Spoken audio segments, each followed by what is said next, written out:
आसिम मुनीर का भाषण, तेवर पुराने, दावे खोखले।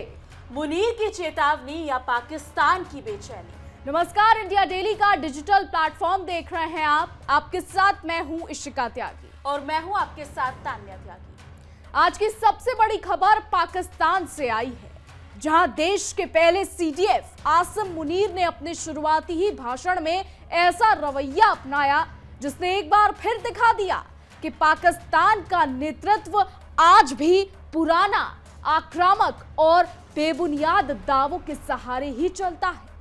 Attack is the best defence कहकर मुनीर ने वही मानसिकता दोहराई जो पाकिस्तान को दशकों से पीछे धकेलती आई है। दुनिया में जहां देश अपने भीतर की कमजोरियों को सुधारने में लगे हैं, वहीं पाकिस्तान जैसा मुल्क अब भी ताकत दिखाने और पड़ोसियों को चेतावनी देने में व्यस्त है, मानो इसी से उसकी समस्याएं हल हो जाएं। नए सीडीएफ हेडक्वार्टर में तीनों सेनाओं को संबोधित करते हुए मुनीर ने भारत और अफगानिस्तान पर टिप्पणियां कर डाली। जी हां, और रिपोर्ट्स के मुताबिक उन्होंने अफगान तालिबान सरकार को चैलेंज देते हुए कहा कि उन्हें या तो फितनाल खवारी चुनना होगा या पाकिस्तान, क्योंकि तीसरा कोई विकल्प ही नहीं है। ये बयान खुद दिखाता है कि पाकिस्तान पहले अपनी नीतियों की विफलता को ढकने के लिए धमकाने की शैली अपनाता है और फिर उसी का इस्तेमाल पड़ोसियों पर दबाव डालने के लिए करता है। मुनीर ने दावा किया कि पाकिस्तान की काबिलियत पर किसी को शक नहीं होना चाहिए, जबकि ये वही देश है जो अपनी ही अस्थिर राजनीति, गिरती अर्थव्यवस्था और लगातार बिगड़ती सुरक्षा स्थिति को संभाल नहीं पा रहा। ऐसे में ताकत की बड़ी बड़ी बातें करना सिर्फ दिखावे का हिस्सा लगता है। जिस तरह पाकिस्तान अक्सर बाहरी मुद्दों का सहारा लेकर अपने भीतर की कड़वी सच्चाइयों को दबाने की कोशिश करता रहा है। उन्होंने तीनों सेनाओं को एक यूनिफाइड सिस्टम में काम करने की बात कही है, लेकिन यह विचार भी पाकिस्तान की अपनी अव्यवस्था की कहानी छुपा नहीं सकता। पिछले कई दशकों से पाकिस्तान में सेना का प्रभाव इतना गहरा रहा है कि यूनिफाइड सिस्टम की बात सिर्फ एक औपचारिक घोषणा बनकर रह जाती है। असल सवाल यह है कि क्या यह ढांचा पाकिस्तान की वास्तविक समस्याएं हल कर पाएगा, और इसका जवाब पाकिस्तान के हालात देखकर आसानी से समझ में आ जाते हैं। सीडीएफ पद क्यों जरूरी है, इसका जिक्र करते हुए मुनीर ने मल्टी डोमेन ऑपरेशंस की बात की, लेकिन यह भी स्पष्ट है कि पाकिस्तान की सेना हमेशा बाहरी ऑपरेशंस पर जोर देती है, जबकि देश के अंदर की अव्यवस्था और जनजीवन की परेशानियों पर कोई ठोस कदम नहीं उठाए जाते। पाकिस्तान की समस्या ये नहीं है कि उनके पास ऑपरेशनल ढांचे की कमी है, समस्या ये है कि उनके पास समझ और नेतृत्व की सबसे ज्यादा कमी है।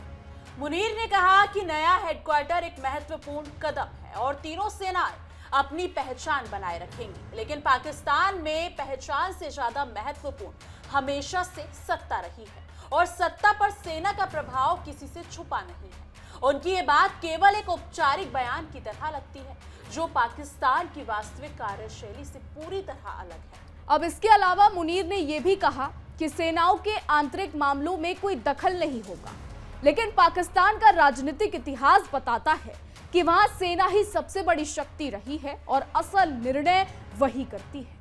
ऐसे में यह दावा कि कोई दखल नहीं दिया जाएगा सिर्फ जनता को शांत करने के लिए दिया गया बयान लगता है, जिसका जमीनी हकीकत से कोई मेल नहीं है।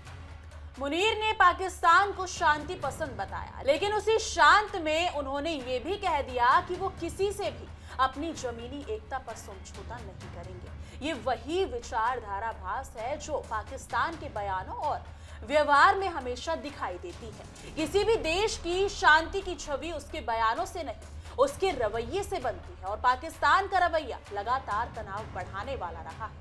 तान्या, उसके पूरे भाषण में, यानी आसिम मुनीर के पूरे भाषण में पाकिस्तान की अपनी समस्याओं पर चर्चा लगभग ना के बराबर थी, और ये पाकिस्तान की राजनीति और सेना की पुरानी आदत है। जब भी अंतर्राष्ट्रीय हालात खराब हो, ध्यान भटकाने के लिए पड़ोसियों पर बयानबाजी शुरू कर दी जाती है। मुनीर का भाषण भी इसी पैटर्न का एक और उदाहरण था। उन्होंने अफगानिस्तान को चुनने की धमकी भरे अंदाज में 2 विकल्प दिए, लेकिन ये बात भूल गए कि पाकिस्तान खुद अपने अंदर कितने विकल्प खो चुका है। जब किसी देश की अपनी जमीन पर स्थिरता ना हो, उसकी अर्थव्यवस्था लगातार गिरावट में हो और आतंकवाद का खतरा लगातार बढ़ रहा हो, तो ऐसे बयान सिर्फ खोखली धमकियों की तरह लगते हैं। मुनीर ने बार बार काबिलियत की बात की, लेकिन पाकिस्तान की काबिलियत का हाल दुनिया जानती है। चाहे आर्थिक स्थिरता की बात हो, चाहे स्थायी लोकतंत्र की हो, या फिर चाहे आंतरिक सुरक्षा की, हर मोर्चे पर पाकिस्तान का प्रदर्शन लगातार नीचे जाता रहा है। इस पृष्ठभूमि में उनके बयान और भी ज्यादा खोखले लगते हैं। उन्होंने यूनिफाइड सिस्टम की बात करते हुए इसे भविष्य की जरूरत बताया, लेकिन पाकिस्तान के लिए असली जरूरत ये है कि उसकी सेना राजनीति में दखल देना बंद करे और लोकतांत्रिक संस्थाओं को मजबूत होने दे। लेकिन ये बात पाकिस्तान के सिस्टम में कभी लागू ही नहीं होती, इसलिए ऐसे भाषण सिर्फ दिखावे की श्रृंखला का हिस्सा बनकर रह जाते हैं। बिल्कुल तान्या, नए ढांचे के बारे में जितनी बातें मुनीर ने कही, उसमें कहीं भी ये एहसास नहीं था कि पाकिस्तान को सबसे पहले अपने भीतर झांकने की जरूरत है। सिर्फ ऑपरेशंस और रणनीति से देश नहीं चलता, नेतृत्व, दूरदर्शिता और स्थिरता चाहिए, जिन सभी क्षेत्रों में पाकिस्तान लगातार असफल रहा है। मुनीर की भाषा में जिस तरह का आक्रामकपन था, वो दिखाता है कि पाकिस्तान अभी भी वही पुरानी नीति पर चल रहा है। दुनिया को ये दिखाना है कि वो सख्त है, बिना ये देखे कि उसके पास वास्तव में क्या क्षमता बची भी है या फिर नहीं। ये रवैया ना सिर्फ पाकिस्तान को नुकसान पहुंचाता है, बल्कि पूरे क्षेत्र में तनाव भी बढ़ाता है। आसिम मुनीर ये भी कहते हैं कि पाकिस्तान किसी को भी अपनी एकता पर हमला नहीं करने देगा, लेकिन पाकिस्तान की असली चुनौती बाहरी नहीं, भीतर की है। राजनीतिक अस्थिरता, बढ़ती बेरोजगारी और लगातार बिगड़ते सामरिक हालात। जब असली समस्याएं अनदेखी कर दी जाएं, तो बाहरी दुश्मनों की कल्पनाएं सिर्फ राजनीतिक नाटक बनकर रह जाती हैं, और यही आसिम मुनीर बार बार कर रहा है। मुनीर का ये पूरा भाषण उन तमाम समस्याओं से ध्यान हटाने की कोशिश जैसा था जिसने पाकिस्तान जूझता नजर आ रहा है। बड़ी बड़ी बातें और पड़ोसियों पर तंज कसना आसान है, लेकिन इससे देश ना आगे बढ़ता है और ना ही उसकी समस्याएं हल होती हैं। आसिम मुनीर ने बातों में तालमेल और एकता का जिक्र किया, लेकिन पाकिस्तान की हकीकत यही है कि वो ना राजनीति में एकता रखता है, ना सेना और सरकार में भरोसा, और ना ही जनता के लिए कोई स्थिर नीति। ऐसे हालात में बयान हवा में तैरते हुए शब्दों की तरह लगते हैं, जिनका जमीनी असर कुछ नहीं होता। उनका भाषण इस बात की याद दिलाता है कि पाकिस्तान अपने अतीत से मुक्त नहीं हो पा रहा है। वही आक्रामक भाषा, वही आरोप, वही आत्म अंधता और वही पूरी दुनिया के खिलाफ खड़े होने वाला अंदाज, जिससे पाकिस्तान को आज तक कोई फायदा नहीं मिला और आगे भी मिलना मुश्किल नजर आ रहा है। तान्या, अगर मुनीर की बातों में कोई बात सबसे ज्यादा साफ दिखाई देती है, तो वो ये है कि पाकिस्तान अभी भी वास्तविक सुधारों से दूर है। चाहे ढांचा बदल दिया जाए या पथ, जब तक सोच नहीं बदलती, तब तक कोई भी नया सिस्टम पुराने नतीजों से ही गुजरता है। मुनीर का पहला भाषण पाकिस्तान को एक सकारात्मक दिशा दिखा सकता था, लेकिन उन्होंने वही पुराना रास्ता चुना। तनाव, धमकी और पड़ोसियों पर आरोप, यही पाकिस्तान की सबसे बड़ी कमजोरी है और यही उसकी असफलताओं की असली वजह भी है। फिलहाल अब आगे देखना होगा कि पाकिस्तान की आंतरिक राजनीति में क्या कुछ होता है। पाकिस्तान में पहले ही इमरान खान को लेकर उथल पुथल जारी है।